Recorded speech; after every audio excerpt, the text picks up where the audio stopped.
Today, we're making an easy, no-bake vegan chocolate pie that's creamy, rich, and doesn't taste like tofu, promise. It's perfect for any gathering or a personal treat, and trust me, no one will guess it's vegan. Start by melting mini semi-sweet vegan chocolate chips or any vegan chocolate you love. Blend it with silken extra firm tofu, plant-based milk, maple syrup, vanilla, and a pinch of salt.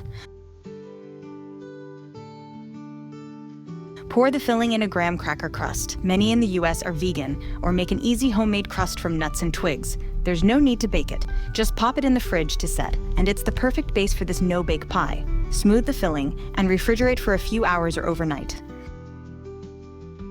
Top with some vegan chocolate shavings and a dollop of vegan whipped topping if desired. That's it. Told you it was easy. I hope you enjoy a slice of this luscious pie. No baking, just pure chocolatey goodness.